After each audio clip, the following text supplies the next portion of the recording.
Hola, buenas tardes. Espero que todas estén muy bien. Y pues hoy es el último día del año, Dios bendito. Se acabó 2023. Y siempre que acaba un año, trato de hacer un como gran review de los libros que más me gustaron en ese año. Y como esta es la primera vez que voy a grabar uno, porque usualmente siempre nada más los hago en mi canal, en mi página de Instagram, los subo ahí con mis recomendaciones y todo, pero ya había habido varias ocasiones en las que la gente me había dicho como de, están padres tus reviews, pero deberías decir como algo más, o sea, agregar cosas, o sea, hacer videos o reels o algo que explicara como más a profundidad qué te gustó de cada libro, ¿no? Y tienen mucha razón, porque en todos los reviews que yo hago, como usualmente les hago de que son unas historias de Instagram, tengo que hacer que todo quepa así en el mínimo posible, o sea, que sea el mínimo texto indispensable, y siento que eso muchas veces como que corta lo padre de cada libro, ¿no? Entonces esta vez dije, bueno, pues venga aquí mis 10 mejores libros de 2023. Y pues nada, aquí los tengo al revés, algunos bien. Estos son los 10 libros que más me gustaron en todo 2023 y voy a hablar brevemente de cada uno. Tampoco va a ser así como de que 50,000 minutos por libro, porque no quiero que esto sea extremadamente aburrido y tedioso. Entonces vamos a ir rápido con cada uno. Y en realidad no los tengo ordenados en ningún tipo de orden en particular. De hecho, un par de ellos los tengo en digital, ni siquiera están aquí. Pero lo que sí es que hay una distinción principal, que son los que son como literatura y los que son más como ensayo, o pues sí, los que son ficción y los que no. Entonces, vamos a irnos por este orden en el que están aquí. El primero, que fue uno de mis 10 libros favoritos de este año, fue Balún Canán de Rosario Castellanos. Y no, bueno, este libro, que significa 9 estrellas en maya antiguo, sucede en Chiapas. Y primero que nada, Rosario Castellanos es una genio para escribir. En serio, la novela se me pasó volando, me quedé muy picada en ella y me encanta cómo entreteje todos los ámbitos sociales, políticos de una época muy en particular, con lo oculto, lo más así... Oculto y místico son las palabras perfectas, o sea, logra muy bien hacer encuadrar, marcar muy bien, como si fuera un cuadro de una época en particular, que es en los años 50, cuando ocurre esto, que es cómo están chocando las nuevas políticas del gobierno mexicano de protección de las comunidades indígenas, cómo choca con todas los cientos de años de tradición de tener personas indígenas esclavizadas en los ranchos y así, cómo chocan estas dos, digamos que la población indígena con la población mestiza, y de cómo, pues sí, la verdad es que está muy muy muy bien hecho. Les digo, tiene su lado así como de terror, en plan de lo oculto y lo que pasa aquí con la magia, pero aún así como retrato de un momento histórico particular, y aparte como pieza literaria, o sea, su manera de escribir, todo en sí se junta para hacer a Balún Canán uno de los libros que más disfruté en este año y que 100% les recomiendo si no lo han leído. Luego, el segundo libro, para mezclarle variarle un poco, porque esto ya no es literatura, es Anarcafeminismo, de Chiara Bottici. Y también pueden ver cómo todos mis libros de crítica social y de cosas así los tengo bien marcadísimos, y este no es la excepción. Este libro me fascinó. Tiene tantos temas, tanta información, que de hecho es hasta bien difícil marcarlo como en un par de minutos, porque siento que hasta podría hacer todo un video solo hablando de este libro. Por ejemplo, les voy a enseñar un poco de lo que dice el índice.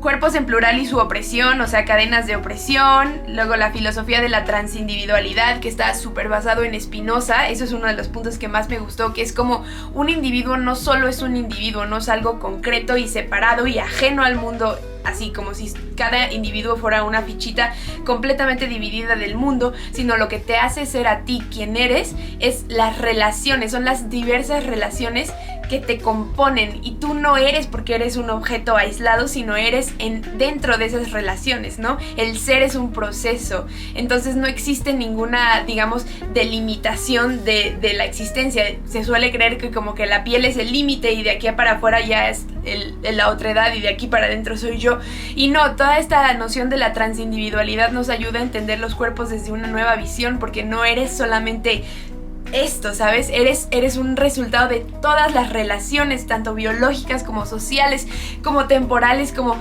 espaciales, de todo es lo que te hace ser precisamente quien eres. Y en ese término, digamos, en ese sentido, no existe un tú como tal, sino que es una compleja red de relaciones, ¿saben? Ese no es todo de lo que trata, pero es uno de los temas que más me fascinó de eso, que en serio no puede haber una recomendación más grande de este año. O sea, creo que me cambió tantas formas de pensar que tenía, digamos, que esta mezcla de cómo percibe anarco, digamos, el componente anarco de analizar críticamente las relaciones y observar muy claro las jerarquías que hay, y cómo este anarcofeminismo lo que busca es hacer obvias y criticar las relaciones de poder, ¿no? Con todos los cuerpos que hay, digamos, no solo es de mujeres, sino cómo se traslada a muchos demás ámbitos, como el medio ambiente, con una crítica al capitalismo muy fuerte, y lo recomiendo en exceso.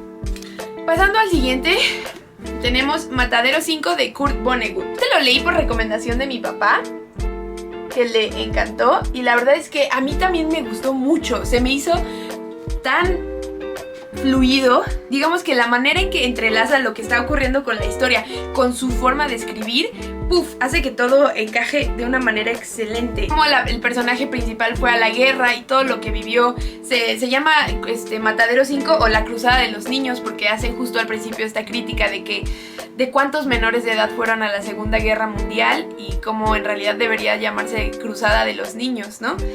Y pues retrata muy bien eso, la Segunda Guerra Mundial, pero lo mezcla con un componente de sci-fi, de ciencia ficción muy interesante, sobre cómo el personaje principal es abducido por los aliens y ahora adquirió una nueva forma de percibir el tiempo, que no es lineal, sino que se mueve como en círculos. Y esta mezcla de temporalidades tan no lineal, juntado con toda la trama de la guerra y con todo lo que pasa, está muy interesante. Hay un punto en el que están en Dresde, que es un lugar que bombardearon horrible. Creo que murió más gente ahí que en una de las bombas nucleares, no estoy muy segura, pero es uno de los bombardeos más terribles de la Segunda Guerra Mundial. Y como cuando salen de haberse resguardado los soldados, voltean a ver toda la ciudad y parece que siente que están en la superficie de la luna, porque está todo lleno de cráteres y todo destruido así. Y no, wow, está muy bien hecho, me fascinó. Y también lo recomiendo muchísimo. Vamos a seguir con este libro, Calibán y la bruja. Como pueden ver, entre más post-its tiene, significa que más provechito le saqué.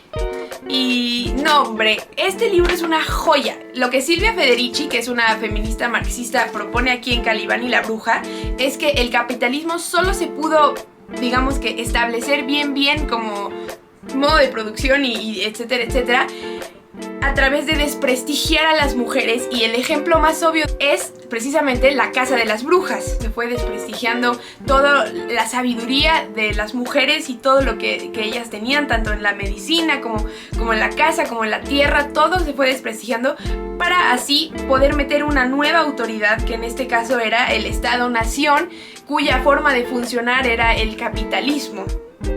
Esto está realmente muy bien hecho. Me interesó en particular cómo analiza la tierra, cómo analiza que el Estado-Nación, su forma de organizar, digamos, es el capitalismo. Lo que hizo fue privatizar la tierra. Entonces, antes de que estuvieran los Estados-Nación, la tierra era, digamos, que había tierras comunes en las que todos participaban, un poco como un ejido en el que todos trabajaban la tierra y todos tenían los beneficios de ese trabajo de la tierra y a la vez les servía como punto de comunidad. Entonces ahí era donde iban las personas a pasar las fiestas, a relajarse, también a trabajar. Era un punto, digamos, que era en comunidad, así. Y lo que hizo el Estado-Nación en sus primeros momentos de aparecer fue cercar estas zonas, cercarlas, o sea, no permitir el paso, decir esto es terreno del gobierno, esto es terreno de tal, o sea, privatizar la tierra. Y como la privatización de la tierra lo que trajo también fue el rompimiento de todas las comunidades y como esto le sirve precisamente al sistema, al modo de producción capitalista, porque la gente cuando está individualizada, cuando no tiene un sentido de comunidad fuerte que la sostenga, es más fácil de aprovechar y más fácil de explotar, porque un trabajador, si no tiene toda una fuerza de sostén, de comunidad en la que se den sentido y también se den lo que necesitan para vivir, o sea, básicamente la tierra, lo material, si no tienen esto, lo único que les queda son sus manitas para trabajar, su fuerza de trabajo. Entonces realmente tienes al trabajador perfecto cuando rompes su relación con la tierra, porque si lo rompes, si lo desenraizas, si le quitas a la persona las raíces que tiene en la tierra, y esas raíces no solo son como tal el poder comer, el poder cultivar tu comida, sino también las raíces de la cultura, las raíces de la tradición, las raíces de lo común con otras personas, lo que se comparte. Si le cortas eso a una persona, tienes al trabajador, a la trabajadora perfecta, porque no va a tener un sostén, va a necesitar a fuerzas que este Estado-Nación, que este gobierno lo sostenga, y la manera de sostenerlo es con todos estos juegos del capital, de dinero, de tal. Calibán y la bruja es una de las lecturas más interesantes que yo puedo recomendar. Es muy interesante para entender como la transición del medievo al modo de producción capitalista. Recomiendo mucho este libro. Luego, que en español se llama Matriarcadia, algo así si no me equivoco, que es de Charlotte Perkins Gilman. Está muy interesada y muy metida en temas sociales, y principalmente ella es de finales del siglo XIX, digamos que época victoriana. Sí, de ella también quizás conozcan el cuento del Yellow Wallpaper, que es el tapiz amarillo, que también es una fuerte crítica a cómo era tratada la salud mental de las mujeres en la época victoriana. Y bueno, eso no es este libro es que de hecho es una trilogía, pero el que más se conoce es el del medio, Herland en inglés y Matriarcado en español, que es una utopía feminista.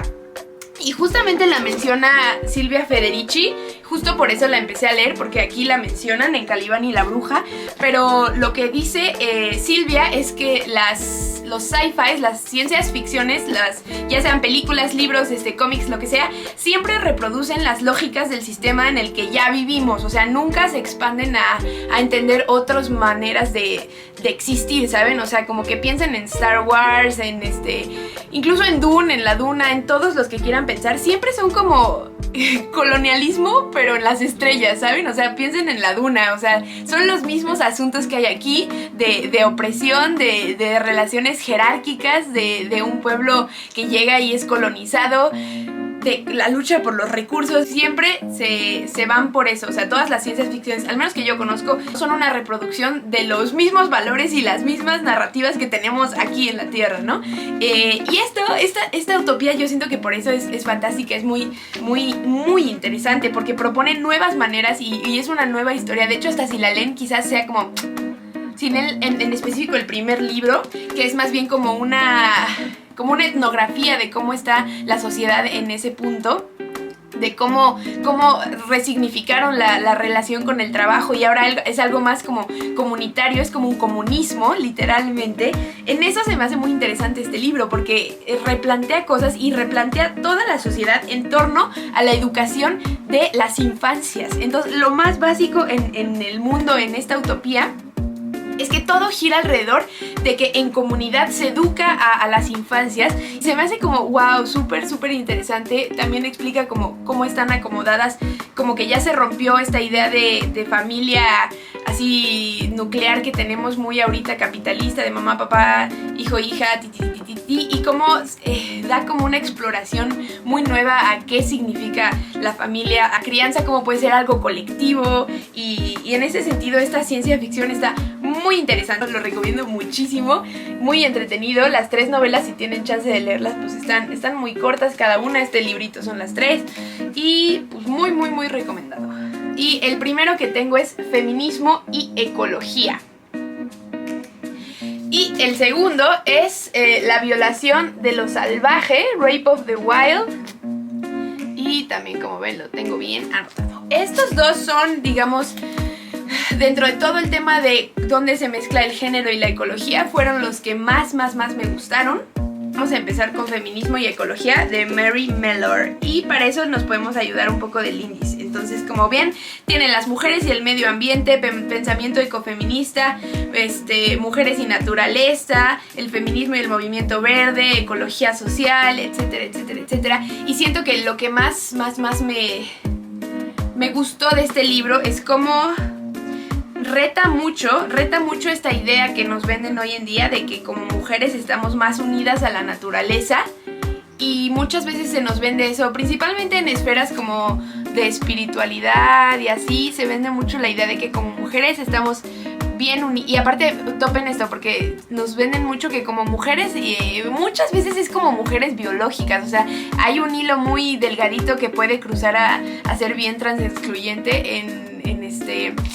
Y también eso es justo lo que cuestiona de, oye, caramba, no es que las mujeres estén más unidas, y que no es que las mujeres biológicas estén más unidas a la naturaleza, todos somos naturaleza, ¿sabes? O sea, más bien de dónde surgió eso y cómo es un resultado social e histórico, y cómo también puede ser dañino para la lucha por el medio ambiente que crean que solo las mujeres, ¿no? Muchas veces las mujeres son en efecto las que lideran los movimientos de lucha por el medio ambiente, más que nada porque ellas son las que están encargadas de la casa. Entonces, si en tu casa no te está llegando agua limpia, te está llegando agua contaminada, no te queda más que luchar. Así que ahora sí, como Marx diría que solo te queda quitar las cadenas y luchar, pues es que sí, no es porque tú como mujer estás más unida a la naturaleza, sino porque el sistema social político que está creado alrededor de que a la mujer se le encarga todos los aspectos de crianza y de cuidado, pues obviamente le recae en ella cuando no le llega agua limpia, ¿no? Y luego, por el otro lado, en La violación de lo salvaje, wow, se meten tantas cosas, está muy amplio. Y, por ejemplo, veamos un poco del índice. Primero habla de qué es la naturaleza, ¿no? Y me interesó muchísimo porque hace un estudio bien interesante al principio de lingüística. Propone que los idiomas indígenas no ven al mundo como lleno de objetos, como a la naturaleza como objetivizada, y esto se traduce, esto se ve muy claramente en su sintaxis, en su gramática, y como en las lenguas indoeuropeas que sí tienen un bagaje cultural de pensar a la naturaleza como un objeto, como un recurso explotable, como esto también se puede ver en nuestra sintaxis. Tenemos en nuestra gramática un objeto directo sobre el cual el sujeto siempre actúa. Yo como una manzana, yo sujeto, manzana, objeto directo, ¿no? Entonces hace un análisis de cómo las formas de pensar se traducen en algo tan que quizás no pensaríamos, pero que es la gramática en sí, y eso me impactó muchísimo, la verdad, eso fue muy interesante. Y es como un análisis muy profundo de cómo se ve y cómo está la relación entre el ser humano y la naturaleza en muchísimos ámbitos, desde lo que dije ya de lingüística hasta cosas más distintas como la experimentación en animales. La ética, se mete mucho en ética y recomiendo mucho, pero es una lectura pesada, o sea, es un poco deprimente, la verdad. Fue de los libros que más me puso así como de cuando los leí, pero siento que sí es un poco necesario. Digamos que, por ejemplo, en el budismo decimos mucho que no se deben cerrar los ojos ante el sufrimiento, porque esa es una manera de evasión, ¿no? De no te puedes cerrar ante algo que está pasando, porque si te cierras, cortas tu habilidad de tenerle compasión al mundo, ¿no? Todo lo que surgió después de la gran ola de tristeza dentro de mí fue una profunda compasión por el mundo. Entonces, muy recomendado, 100% recomendado, de Clarice Lispector, que en español se llama Aprendizaje o el libro de los placeres. Y wow, no, es un libro cortitito, pero en serio, hijo. Digamos que lo que me encanta de Clarice Lispector es que en mí personalmente lo que me atrae mucho no son sus historias, sino su prosa, su manera de escribir. Y en este libro yo siento que es uno de los que más me cautivó, más allá de de lo que estuviera pasando en la historia. Yo siento que la manera en que Clarice Lispector escribe es como si fuera ella un espectador desde la inconsciencia o la semiconsciencia de las personajes principales, porque en serio todas las narraciones son como... se sienten como si fuera un flujo de pensamientos interno, así como no, quizás un vómito, pero no vómito porque no es así caótico, sino como que un reflejo perfecto de cómo vive la mente dentro de la mente. Y eso, como ponerlo en un libro y contar una historia con esa forma de ver las cosas y vivir las cosas. En serio, esta mujer tiene una forma tan poética de decirlo todo. Es una recomendación muy grande. Y ahora sí, los que siguen sí son de libros digitales. Y el primero que les quiero compartir es que es Zona de Clivaje, de Liliana Hecker. Y Liliana Hecker es una autora argentina. Debo de admitir que me costó un poco, muy argentinas, que era como de, ¿qué significará eso? Pero de ahí en fuera se me hace un libro muy interesante, como que plasma muy bien. Son personajes que son arquetipos en sí, que son como grandes casillas psicológicas que abarcan lo que significa ser humano y que dentro de las cuales caben tantas personas en tantos momentos de su vida. Y siento que marca muy bien el arquetipo de la mujer que en su afán de ser muy moderna, de correcta y moderna y súper así, cómo se abandona a sí misma y cómo se deja estar en relaciones en las cuales simplemente no es feliz. Tanto así que termina dándose cuenta de que no sabe quién es, y todo solamente por mantener una apariencia de mujer quizás empoderada, sería lo que podríamos decir. Y siento que ese es un arquetipo muy fuerte, principalmente para nosotras hoy en día, cómo podemos tender a querer ser la versión ideal de algo y olvidarnos a nosotras mismas en el proceso, ¿no? Recomiendo este libro muchísimo. Y por último, quizás no es la portada más bonita porque es un libro digital, El Cáliz y la Espada, de Riane Eisler, supongo que se pronuncia. Y wow, está basado como en los descubrimientos de una arqueóloga que en realidad volvió a estudiar la ciudad más antigua de la humanidad, que es Çatalhöyük, en lo que hoy en día es Turquía. Como había una... pues sí, lo que digamos que era lo más predominante de su cultura era el culto a la diosa de la vida. Y pues, ay no, es tan interesante porque muestra cómo muchas veces en toda la ciencia, pero en la arqueología, pasaban por alto cosas o las daban por hecho en un sistema de creencias que ni siquiera era el suyo. Por ejemplo, había con muchas de las pinturas, digamos, dentro de cuevas, como venían los arqueólogos de una cultura que era bélica y que pues contenía valores que eran completamente de superioridad masculina, veían a gente así y decían, son lanzas y están atacando a un animal, lo están matando. Y como las nuevas arqueólogas feministas fueron reinterpretando la historia y reestudiándola y viendo, ¿realmente es así? O más bien se está trasladando tu manera de pensar de arqueólogo dentro de un sistema capitalista patriarcal a la ciencia que estás tratando de hacer, ¿no? Y como más bien descubrieron que ciertas pinturas que decían que eran lanzas, eran más bien como unos palos rituales que tenían para hacer celebraciones, y en vez de estar cazando estaban bailando. Entonces, ¿cómo cambian las cosas cuando tu perspectiva, digamos, los lentes con los que los ven, con que ves al mundo, te pueden hacer como percibir todo de una manera muy distinta? Entonces es como esta reevaluación de todo lo que se daba por hecho en arqueología a lo que realmente eran, así de veras, en serio, ¿no? Y otra de esas cosas es que se creía que en esta es el neolítico, ¿no? Y todavía había solamente uso de piedra, y se creía que la era de bronce era cuando habían entrado el uso de esos materiales, de metales y así, y que su primer uso había sido para hacer armas, para hacer pues sí, armas para cazar, para defenderse, etcétera, etcétera. Y como no es cierto, como desde antes ya había uso de metales, pero ese uso de metales era de decoración en altares para la diosa. Y cómo se pasó esto por alto completamente y pues sí, más bien solo se tomó en serio cuando era para hacer armas, ¿no? Antes no había nada. Otro de esos ejemplos es que también con el lenguaje, ¿no? Se cree que lo más antiguo del lenguaje son estas... ¿cómo se llaman las...? Ya se me olvidó cómo se llaman, Dios santo. Cuneiforme, ¿no? Que eso era como lo más antiguo, el registro más antiguo que se tiene de lenguaje escrito. Y aquí prueban que no, que de hecho hay uno que es como, no me acuerdo bien si es linear A, linear A, pero que digamos que ya había escritura escrita desde mucho antes, pero que se usaba en, digamos que vasijas para hacer como oraciones a la diosa, como, pues sí, como rezos, digamos, a la diosa. Pero como eso no se tomó en cuenta porque no, eran los primeros es la cuneiforme y es ahí, y antes nada. Entonces como que reevalúa muchas cosas que se habían dado por hecho o que se habían estudiado desde perspectivas que no entendían del todo, y propone más bien cómo existía antes una sociedad de gente que vivía pues en una relación muy distinta a la naturaleza, en una relación muy distinta a la religión. Y otra de esas cosas es que, por ejemplo, no se hallan en ellos, en las ciudades antiguas como Catalhuyuk, fortalezas alrededor como para proteger de guerras ni nada, porque no había necesidad, porque no había.